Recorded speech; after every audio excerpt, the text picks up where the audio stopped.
주님, 이 오후에 다시 한번 저희들이 교회와 나라를 위하여 우리의 가정을 위해서 기도했습니다. 귀 밝으신 하나님, 내 귀에 들린 대로 행하리라 하신 하나님, 우리의 기도에 응답하여 주시고 우리의 기도가 하나님께 상달되며 아름다운 향연이 될 수 있도록 주여 축복해 주옵소서. 그래서 하나님께서 우리의 삶에 찾아오시며 우리의 삶에 하나님의 살아계심을 우리가 볼 수 있도록 은혜를 더하여 주옵소서. 이 시간 주의 음성을 듣기를 원합니다. 하나님 우리에게 말씀해 주시고 은혜를 베풀어 주옵소서. 감사드리며 예수 그리스도의 이름으로 기도드리옵나이다. 아멘. 하나님의 말씀은 에베소서 4장입니다. 에베소서 4장 7절부터 12절까지 한 절씩 교독하겠습니다.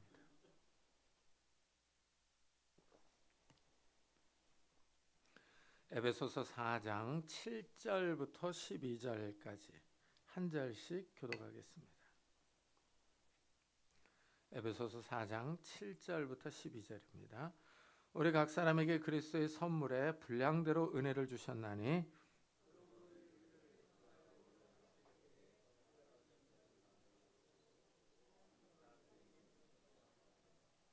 올라가셨다 하였은즉 땅 아래 낮은 곳으로 내리셨던 것이 아니면 무엇이냐?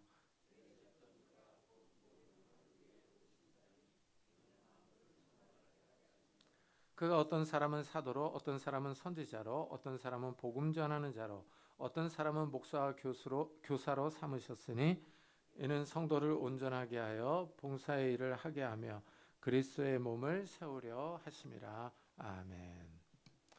우리가 선물을 받으면 마음에 기쁨이 있습니다. 이 선물은 기대감과 설렘을 줍니다. 오늘 말씀에서 그리스도께서 성도들에게 선물을 주셨다 하십니다. 우리 각 사람에게 그리스도의 선물의 분량대로 은혜를 주셨나니 하고 말합니다. 예수님이 각 사람에게 은혜의 분량대로 선물을 주셨습니다. 이 선물은 주는 사람의 마음이죠. 주는 사람이 받는 사람을 생각하면서 선물을 고릅니다. 그 사람에게 적절한 선물을 줍니다. 선물을 받아서 잘 사용할 수 있을지, 선물이 그 사람에게 잘 어울릴지 하는 것을 생각하면서 줍니다. 예수님께서 성도 각 사람에게 은혜의 선물을 주시는데 분량에 맞게 주십니다. 이 은혜는 받을 자격이 없는 사람에게 주어집니다. 인간은 하나님 앞에서 잘한 것이 없죠. 오히려 아담과 하와가 하나님의 명령을 거역하고 하나님을 떠났습니다.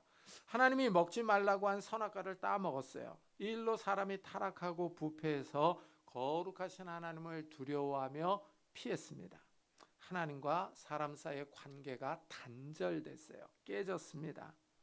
이렇게 하나님을 떠난 사람들에게 하나님이 은혜를 주십니다. 하나밖에 없는 하나님의 아들을 이 땅에 보내주셨어요. 예수님이 인류의 죄를 대신하여 십자가에서 죽었습니다. 이 사실을 믿는 사람들에게 은혜를 주십니다. 죄를 용서해 주시고 영원한 생명을 주십니다. 하나님 나라의 기업을 주십니다. 예수 그리스도께서 이런 은혜를 각 사람에게 주시는 겁니다. 예수님이 십자가에서 죽고 3일에 다시 살아나셨어요. 하늘로 올라가셨습니다. 승천하시면서 예수님이 각 사람에게 선물을 주십니다. 이래서 그가 위로 올라가실 때 사로잡혔던 자들을 사로잡으시고 사람들에게 선물을 주셨다 하고 말하고 있습니다. 예수님께서 이제 은혜의 선물을 믿는 성도들에게 주시는 거예요. 근데 이 분량이, 이 은혜를 받는 분량이 다르다고 얘기를 하죠. 분량대로 은혜를 주셨다 이렇게 얘기를 하죠. 그리고 또한 특별히 성도들에게 은혜를 주시는데 이 종들을 보내주십니다. 이게 정말 은혜죠. 이래서 11절에 보면은 그가 어떤 사람은 사도로, 어떤 사람은 선지자로, 어떤 사람은 복음 전하는 자로, 어떤 사람은 목사와 교사로 삼으셨으니 하고 말합니다. 이 하나님의 말씀을 전하는 종들을 보내시는 거예요. 이게 하나님의 선물이죠. 이 직분을 세우시는데 교회에 먼저 사도를 세우셨다 그러죠. 이 사도는 보냄받은 자라는 뜻입니다. 이 사도는 이 육체로 오신 예수님과 함께한 사람들이에요. 특별히 부활하신 예수님을 직접 본 사람들입니다. 12 제자를 포함해서 예수님과 같이 다닌 사람들 가운데 이 사도가 세워졌어요. 이래서 이 바울에게는 유독 사도 자격 논란이 많았어요. 이 고린도서를 읽어보면은 사람들이 바울의 사도 직분을 의심합니다. 바울은 예수님과 함께 다니지 않았기 때문이에요. 12 제자는 예수님을 3년 동안 따라다니며 동고동락했습니다. 예수님이 가르치신 하나님 나라의 교훈을 직접 들었어요. 예수님이 행하신 기적을 옆에서 지켜보았습니다. 그래서 이 12 사도들의 권위는 의심받지 않았어요. 그러나 바울은 예수님을 3년 동안 따라다니지 않았습니다. 오히려 바울은 성도들을 박해하며 교회를 핍박했어요. 이래서 바울에게는 사도 자격에 대한 논란이 늘 있었습니다.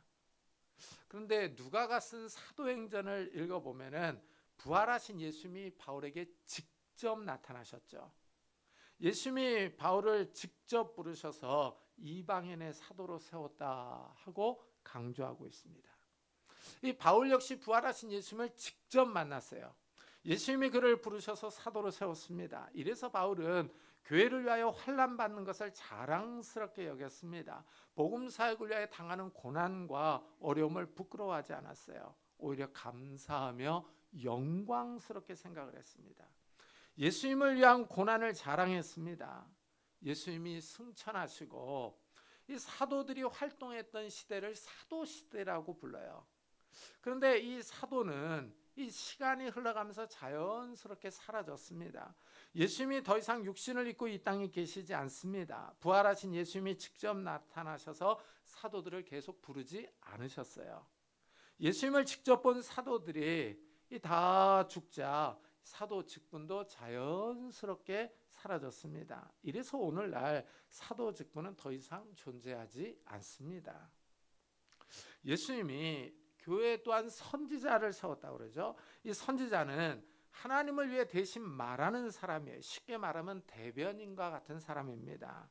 구약 시대에는 선지자들이 많았어요. 이 선지자들을 두 종류로 분류를 합니다. 이 기록을 남긴 선지자와 기록을 남기지 않은 선지자예요. 이사야, 예레미야, 에스겔, 다니엘과 같은 선지자들은 하나님께 받은 말씀이요. 이 말씀을 글로 써놨어요. 그러나 엘리야, 엘리사 같은 선지자들은 하나님의 계시를 직접 글로 남기지는 않았습니다.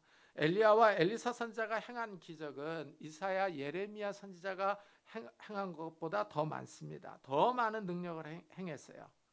이들이 하나님의 말씀을 글로 남겨놓았더라면 더 좋았을 텐데 그렇지 않았습니다. 열왕기 저자가 이 그들의 행적을 글로 남겨놓았습니다. 선지자들은 이 하나님의 말씀을 받아서 대신 전했던 사람들이에요. 이래서 구약을 읽어보면은 여호와의 말씀이 임하니라, 여호와 영이 임하여 이르시되, 이런 표현들이 많이 나와요. 하나님의 계시가 임하는 거예요. 근데 이제 신약 시대 초창기 때에도 이런 선지자들이 있었어요. 이 보면은 사도들보다는 조금 이 격이 밑에 있지만은 그래도 선지자들이 있었어요. 그래서 사도행전을 읽어보면 아가보 같은 선지자가 나옵니다.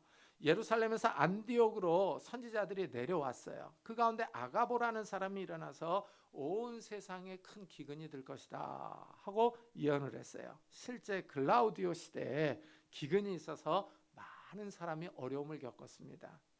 이래서 이방인 교회의 성도들이 구제연금을 걷어가지고 예루살렘에 보내기도 했습니다. 이 바울과 바나바가 이 구제연금을 가지고 예루살렘에 전달하기도 했습니다.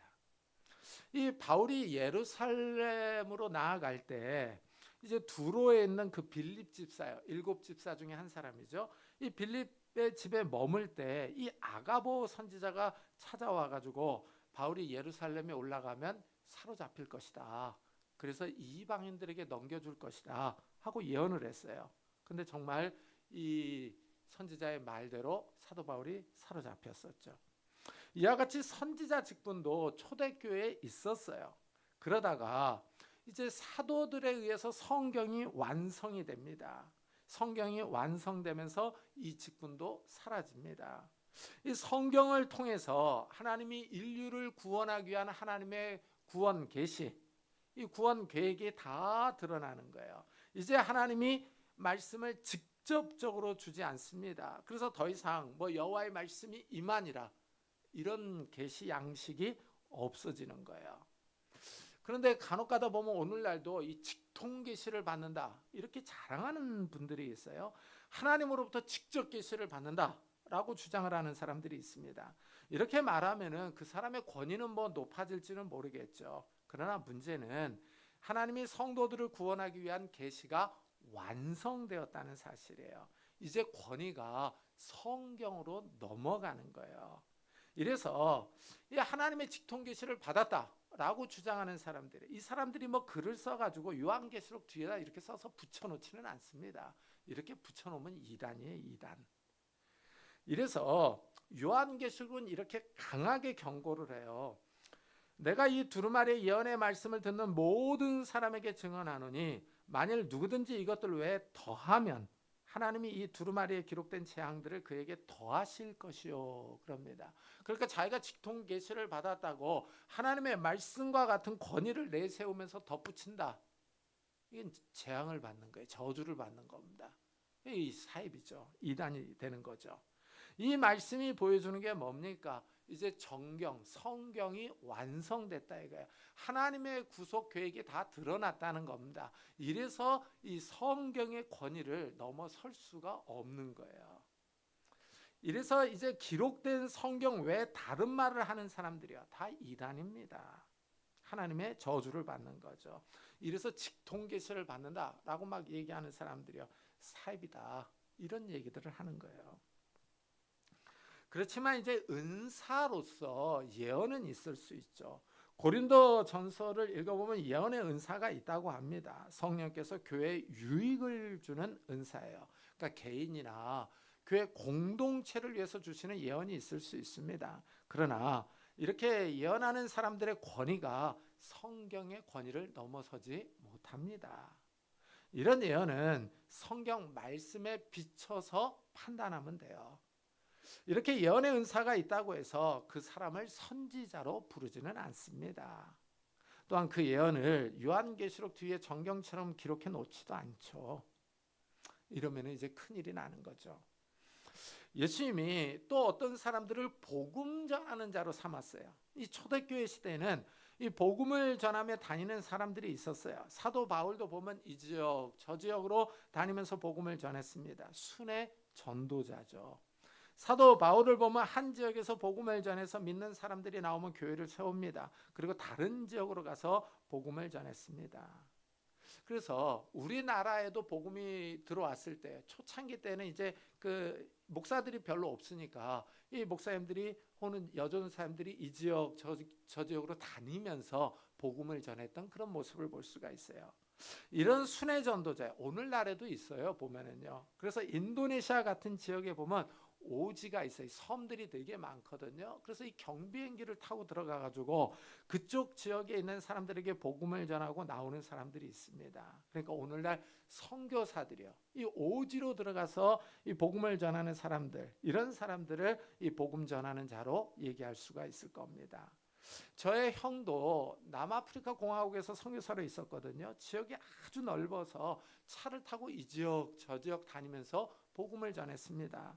주로 이제 아이들이 복음을 잘 받아들이니까 아이들과 청년들에게 복음을 많이 전했는데, 제 둘째 아들이 방학 때 같이 다니면서 많이 도와줬다 그래요. 그래서 보면은 오늘은 어느 지역으로 갈까 하면서 빵과 같은 거, 과자 같은 것들을 많이 사갖고 가서 같이 예배를 드리고 참석한 아이들과 같이 음식도 나눠 먹었다라고 얘기를 합니다.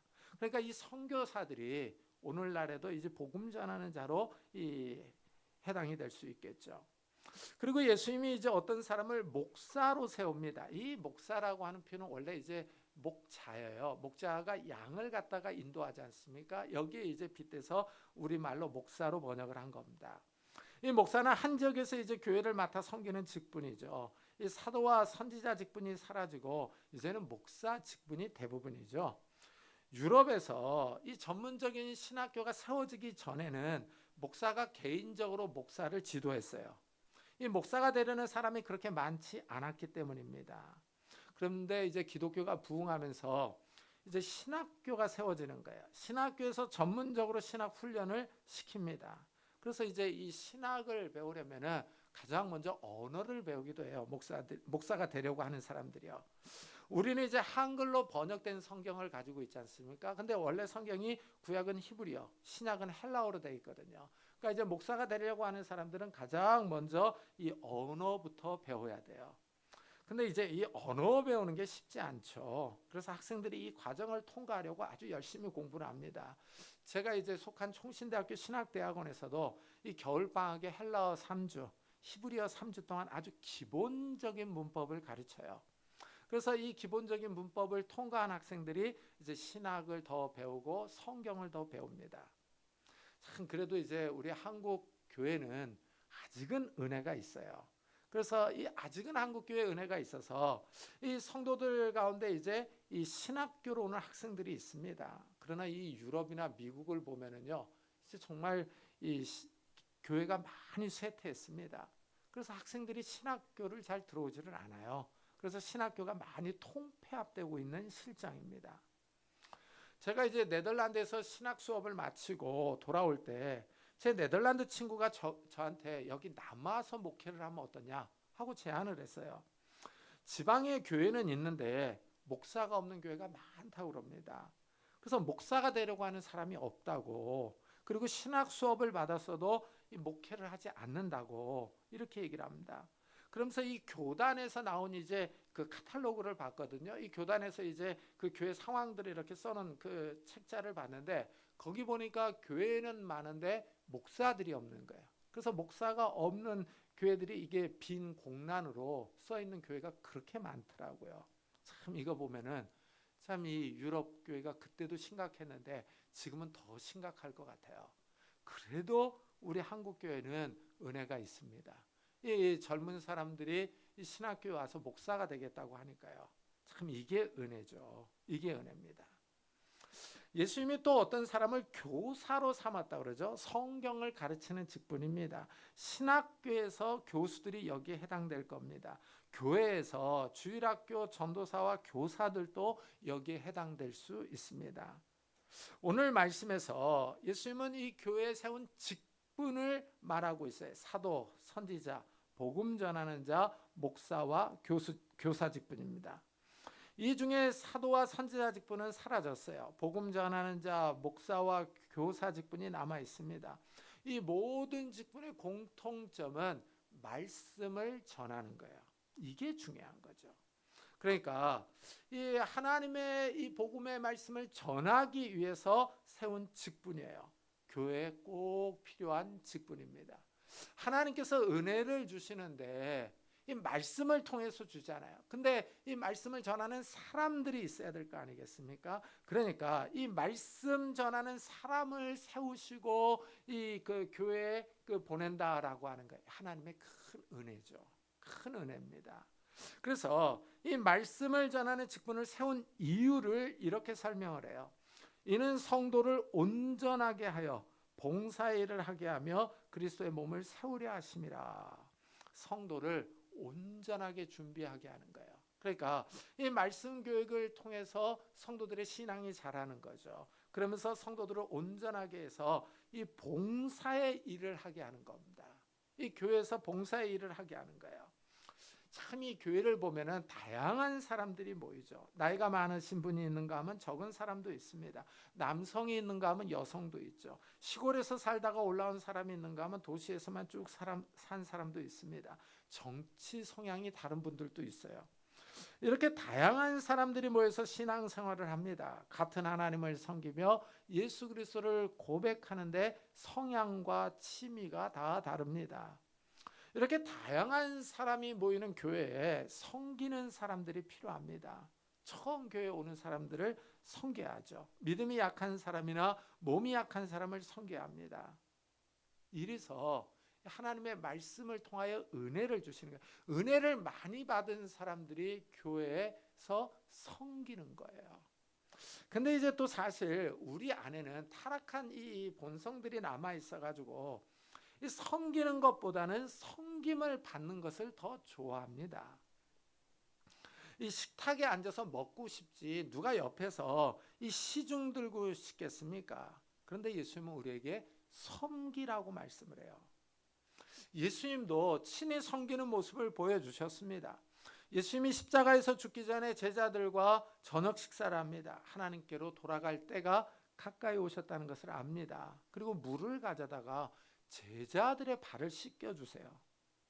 선생님이 제자들의 발을 씻겨줍니다. 좀처럼 볼 수 없는 장면이죠. 그러니까 이제 다들 놀랍니다.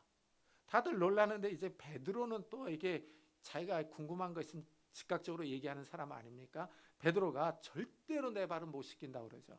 그러니까 예수님이 내가 너를 발을 씻겨주지 않으면 너 나와 상관이 없다 이렇게 말씀을 하시죠. 그래서 발을 씻겨줍니다.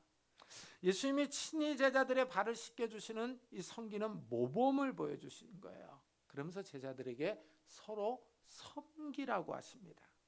이 섬김을 받는 사람보다 섬기는 사람이 하나님 나라에서 더 크다고 얘기를 하고 있어요. 참 이 아이러니 아닙니까? 이 세상에서는 섬김을 받는 사람이 더 큰데 하나님 나라에서는 섬기는 사람이 더 크다라고 말을 하고 있어요. 그러니까 이 하나님 나라의 질서와 세상 질서가 충돌을 일으키는 거죠.